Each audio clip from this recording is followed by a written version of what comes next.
Yan mga sir, bali ito bumisita sa akin si sir. Yan si sir. Okay lang sir, sama kita sir. Yan si sir, taga Bacoor. Anong pangalan mo sir? Christian. Christian, si sir Christian. Bali dala niya yung Toyota Corolla nila.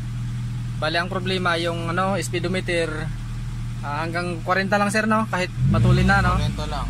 Tapos yung RPM gauge ni sir, yan nakibo lang ng konti kahit galit na yung makina. Tapos nahirapan daw sila mag-adjust ng minor kasi nga walang basihan eh. Kaya yun, dinala ni sir sa akin dito para ma-check kung anong problema, saka magawa na rin. Mataas nga ang minor mo sir, no? Yan, kakalasin ko muna to mga sir. Yan mga sir, bali ito na yung yung panel gauge ng Toyota Corolla. Nakalas ko na dun sa dashboard. Bali buksan ko na rin to para makita ko ng problema. Habang yung may-ari nandun sa bumili pa ng ilaw sa auto supply. Yan, gawin ko na to. Yan.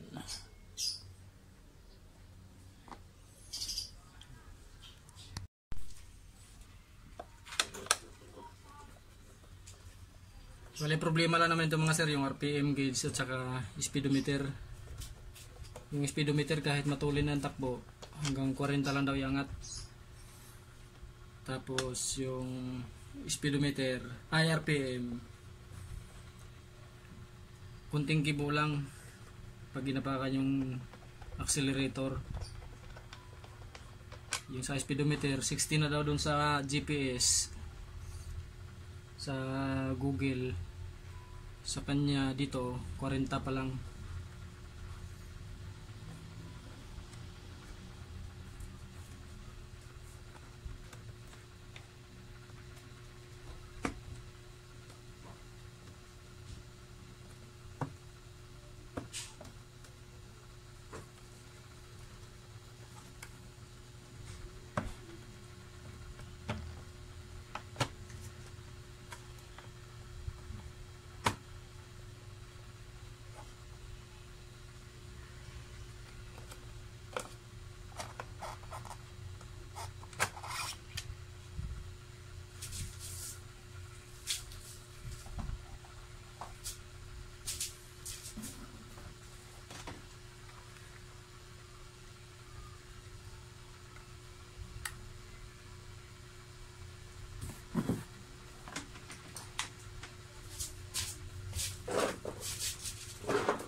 Dahil natin mga sir yung RPM gauge.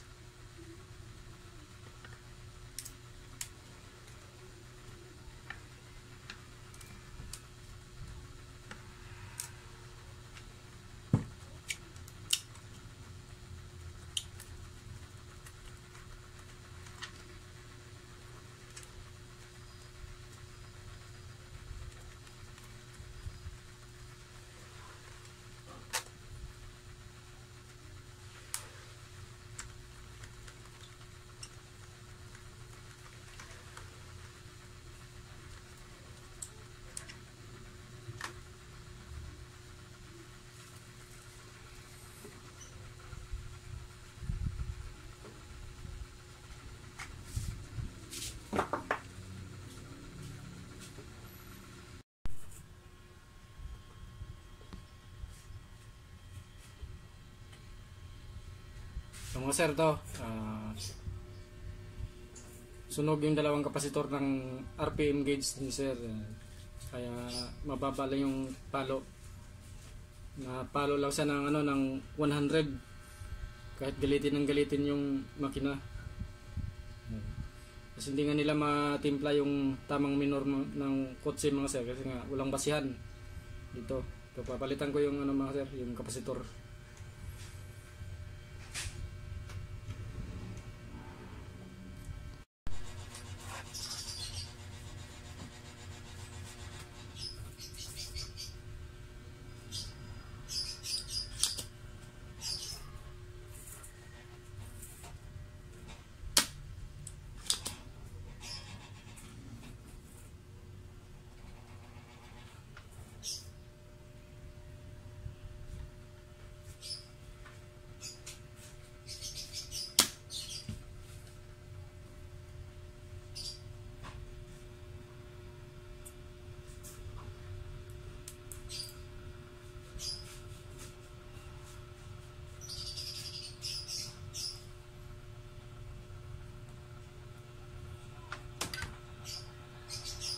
Mga sir, oh, sunog na sunog.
Yes, na mga sir, napalitan ko na yung ano, yung kapasitor ng RPM yan.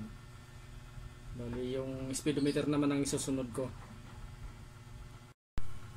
Mga sir, bali ito yung speedometer naman yung gagawin natin. Bali tapos na yung ano, yung RPM.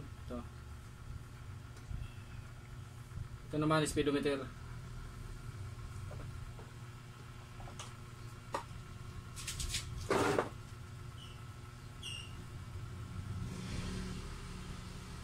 Yung mga sir, sunog din yung ano, dalawang kapasitor ng speedometer gauge. Ayun yung palitan natin mga sir. Dalawa lang. Nasa kanya gusto niya talaga ang mga ano, Corolla. Yan, naganap siya. Yung nakita siya, ganyan. Mahilig siya sa mga old school sir. Old school. Ano yung sa'yo sir? Sa akin kasi yung ano, crosswind eh. Ayun kasi ano nung yung nasa amin yung ano, yung leaf back, yung 2 doors na Corolla. Binili na May namin. pilmaya kayo? Wala kuya? Wala. Oo. Binili na namin yung ano, yung crosswind. Tapos parang pinaparenta-rentahan namin kasi mabayaran ng buo. Pag nung nasa amin na, ayaw naman gamitin. Masyado daw malaki. Sige, bahala ka. Ikaw na lang gumamit. Oo, kung na nagamit. Tayo nanay ko, kung nagamit. Ayaw naman na kami. Sige. Ako na lang. Ayaw ko na gumamit. Gulat kami, parang isang buong araw, ay hindi, umalis siya ng umaga. Nakakommute lang, kaya na saan ka pupunta? Basta, din na ako. Mag-ano ko sa mall. Pag uwi, may dalang sasakyan. Ito yung dala niya. Oo, yun yung dala niya. Saan ka man sa mga na yan? Doon, sa may Pasig. Sa Pasig pa? Sa Pasig. Parang nakata niya, kaibigan niya. Pinasa sa kanya. Oo, kumbaga nabenta lang sa kanya ata yan ng 60. Kasi una namin sakyan, yung leaf back, nabenta lang sa kanya 20,000. Mura no? Kasi nakuha yun sa ano eh. Sa yung mga junk shop. Wala Ano yun. patambak na. Oo, nakuha niya yun ng ano, walang gulong. Pero napaandar niya, kaya nakuha.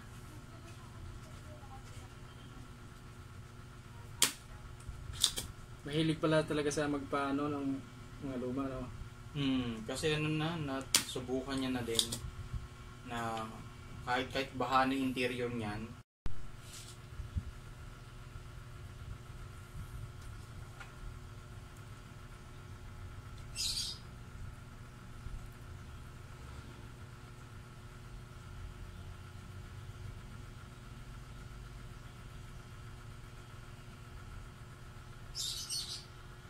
Meron naman dati nagkopla sa akin doon sa may Eros, 3,000 paggawa daw niya. 3,000? Repair lang, sir? Oo, repair. Presyo na ng ano yan, buong panilgids eh. Kaya nga ano eh, umatras ako doon eh. Grabe yun 3,000. Oo nga eh. Kaya ka na malalagay mo dyan. Gintong kapasito. Presyo na ano yun, mga katay na ano, panilgids. Buo. Bili ka na lang ng buo kung ganun. Wala, yan kasi dalawa lang ang problema niya. Hindi naman lolo ko iba eh.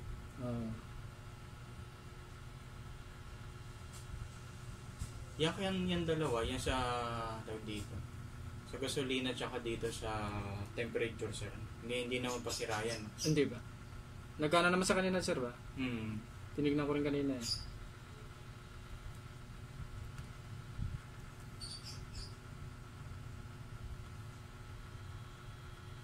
Kasi minsan nagdududa ako dyan sa sa gauge ng gasolina eh. Bakit, sir? Hindi, ano? Minsan, nabagas ako 500. Ito kasi 1.3 lang yan eh. So, alam ko dapat mas matipid yan kaysa sa crosswind. Nabagas ako 500 na nabawasan na dun sa sa isang bar papuntang empty. Malakas yung minor mo, ay mataas kasi minor mo, sir eh. Malakas talaga sa gas yun. Matitimpla mo na siya ngayon pag ano. Malakas ang ugong ng makina mo eh. Ewan ko pa, dahil ko pang mapagawa dyan. Under chassis, saka yung sa makina niya. Ikaw na yung magpagawa. Oo.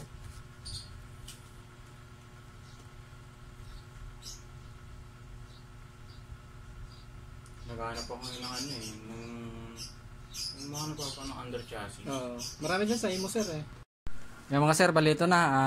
Tapos na yung ano, RPM at saka speedometer gauge ng Toyota Corolla. Napalitan ko na rin ng mga ilaw sa backlight. Yan. Bali, ititesting ko na lang to doon sa sasakyan, mga sir. Yung mga sir, bali ito na. Yung panel gauge na salpa ko na. Titesting na natin, mga sir. Testing. Ano. Sir. Taas ng RPM. Ayan, gumagana sakto na lang, yung RPM saka speedometer na ito. Yan, ayos na mga sir, gumana na yung RPM kanina, kunting kibo lang talaga. Yan. Yan, kanina mga sir, yung RPM gauge napalo lang sa hanggang hanggang 100. Pag naka-idling, nagsisiro talaga siya. Ngayon, ayos na, napalo na sa taas. Itong na lang mga sir, test drive namin ni sir para malaman yung yung speedometer kung ayos na. Pinalitan ko ng regular. Yan, maliwanag na sir yung Ayun. Okay na to. Testingin ko na lang speedometer. Alam mo yung sa may maliwanag na yung ilaw mga sir. Bali, test drive na lang namin ni sir yung yung para malaman yung speedometer kung ayos na. Yan mga sir, yung yung speedometer ayos na. Accurate naman na siya sa takbo niya. Hindi makabuhilo, may mga sasakyan kasi.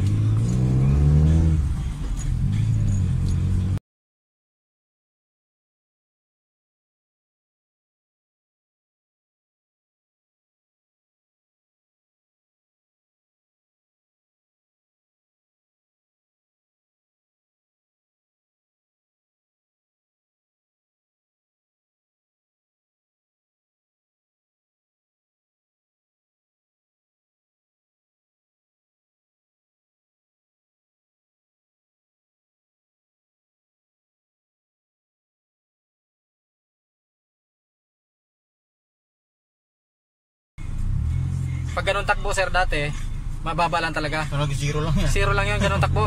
Yun.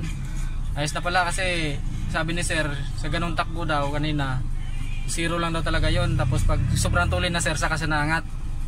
Pag mga umabot ng 20, makakatayin sa yun.